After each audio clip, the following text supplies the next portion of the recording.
اللہ اللہ اللہ اللہ اللہ اللہ اللہ اللہ۔ شریف کی حدیث پاک ہے الا و ان فی الجسد مضغۃ صلح صلح الجسد کلہ و اذا فسدت فسد الجسد کلہ الا وہی القلب۔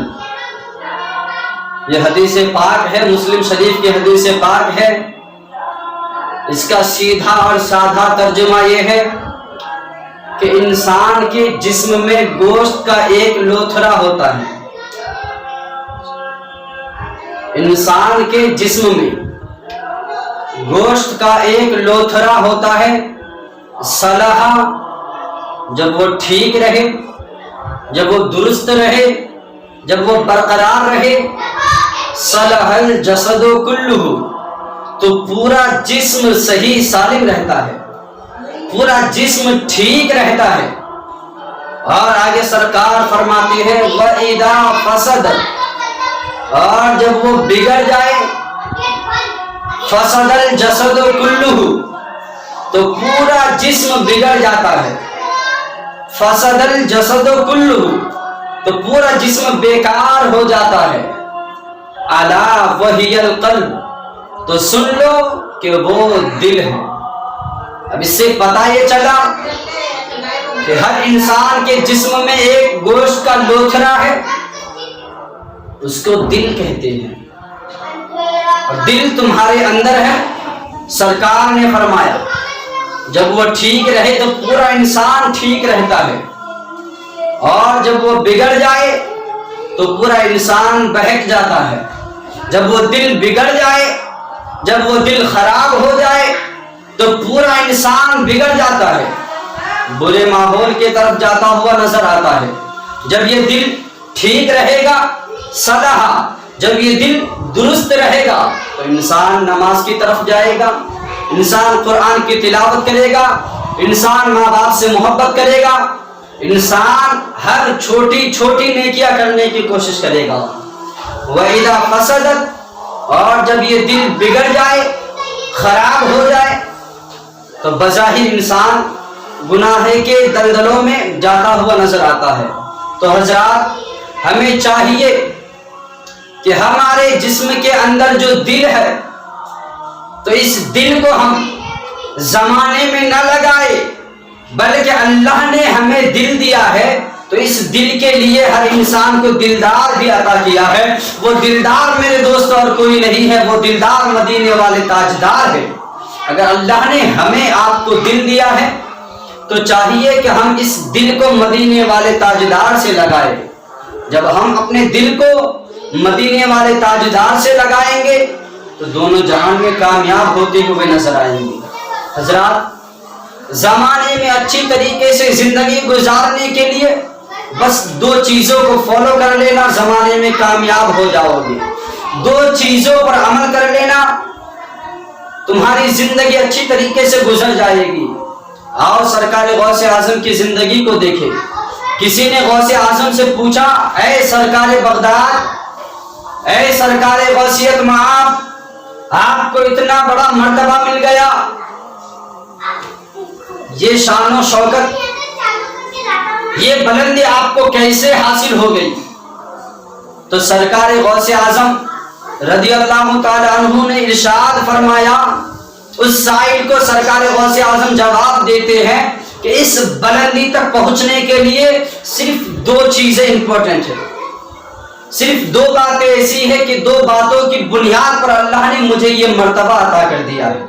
اللہ، سرکار غوث اعظم نے فرمایا کہ میں ولایت کی اس منزل پہ فائز ہوا ہوں تو صرف دو چیزوں کی وجہ سے۔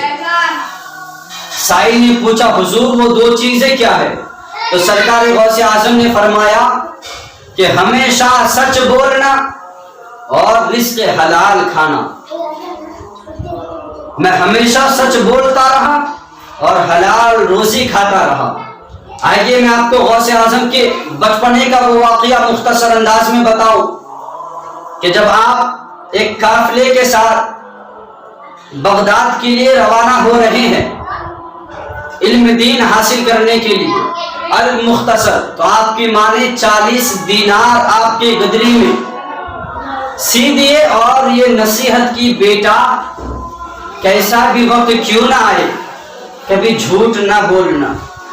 علماء کی زبانی آپ نے سنا ہوگا، ہمارے علماء بارہا بیان کرتے ہیں کہ سرکار غوث اعظم جب ہمدان سے آگے پہنچے تو ڈاکوؤں نے قافلے پر چڑھاؤ کر دیا، ڈاکوؤں نے قافلے کو چاروں طرف سے گھیر لیا، ہر ایک کے مال و اسباب کو ضبط کرنے کے بعد سرکار غوث اعظم تنے تنہا ایک کنارے پر کھڑے ہو کر پورا ماجرا، پورا واقعہ اپنے ماتھے کی آنکھوں سے ملاحظہ کر رہے ہیں۔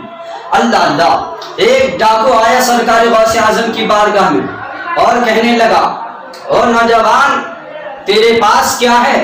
سرکار غوث اعظم نے فرمایا کہ 40 دینار ہے۔ وہ ڈاکو سوچنے لگا،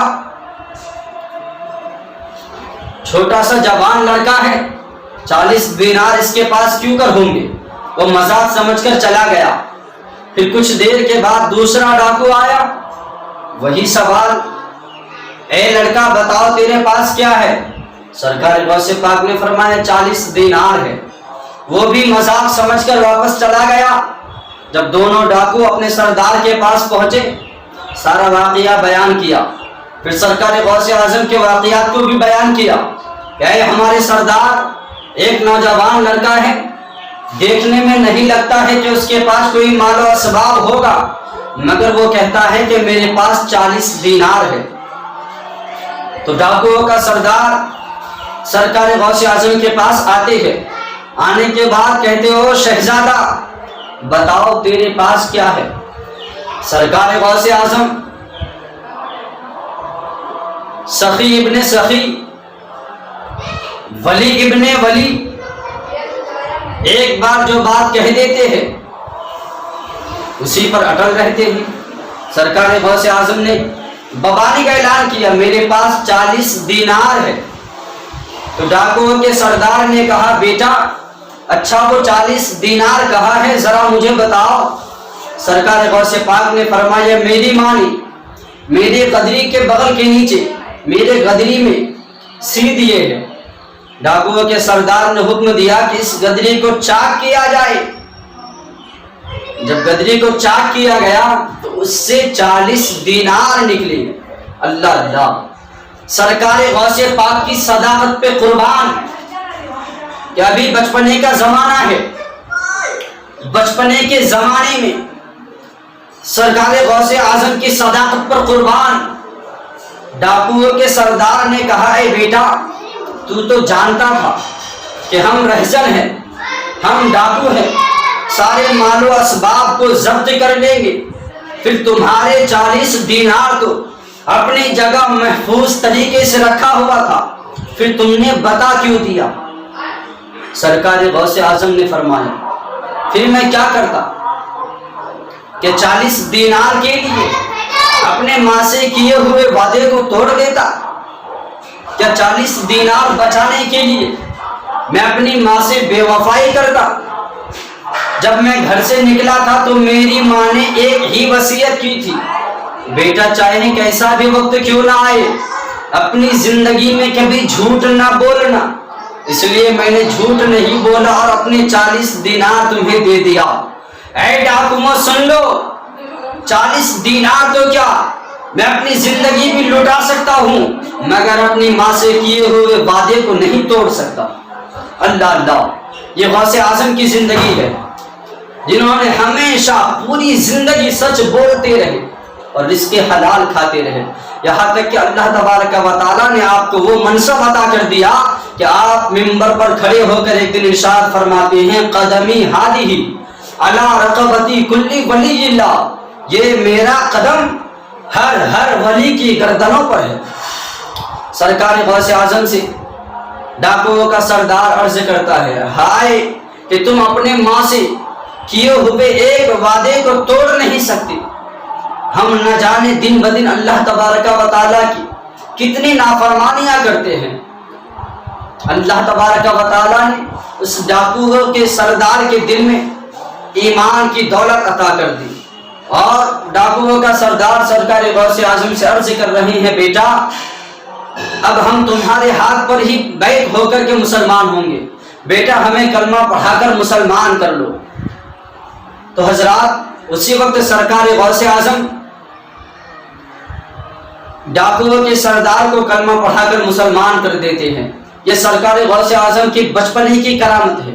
یوں تو سرکار غوث اعظم کے بے پناہ بے شمار کرامتیں وارد ہیں، کس کس کرامتوں کو شمار کیا جائے، سرکار غوث اعظم کی یوں تو بے شمار کرامتیں ہیں۔ تو جب ڈاکوؤں کے سردار نے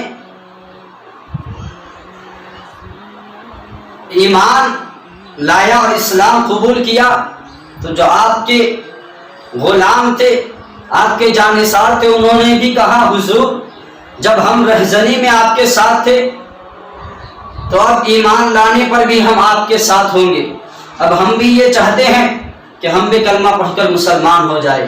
المختصر، تو سرکار غوث اعظم نے ہر ایک کو کلمہ پڑھا کر مسلمان کیا، ہر ایک کو مرید کیا، اور آنے والے زمانے میں وہ ڈاکو لوگ اپنے زمانے کے بڑے بڑے صالحین میں سے بنے۔ حضرات سرکار غوث اعظم کا مقام و مرتبہ بہت بلند و بالا ہے۔ خود سرکار غوث اعظم نے فرمایا، قدمی ہادی علی رقبتی کلی ولی اللہ، یہ میرا قدم ہر ولی کی گردنوں پر ہے۔ جب سرکار غوث اعظم بغداد کی دھرتی پر منبر پر جلوہ افروز ہو کر یہ اعلان کیا، خراسان کی پہاڑی پر سرکار خواجہ غریب نے فرمایا، خواجہ غریب نواز نے عرض کیا، اے غوثیت مآب، آپ کا یہ قدم ناز صرف ہماری گردنوں پر ہی نہیں بلکہ ہمارے سروں پر بھی ہے، ہمارے آنکھوں پر بھی ہے۔ اور آگے آؤ، ہم شبیہ غوث اعظم، نائب غوث اعظم حضور مفتی اعظم ہند علیہ الرحمت والرضوان نے جب یہ اعلان سنا تو سرکاری مفتی اعظم ہند کہتے ہیں اپنے نگاہوں کو جھکا کر، یہ سر ہے، یہ دل ہے، جگر اور آنکھیں، یہ سر ہے، یہ دل ہے، جگر اور آنکھیں، جہاں چاہو رکھو قدم غوث اعظم، جہاں چاہو رکھو قدم غوث اعظم۔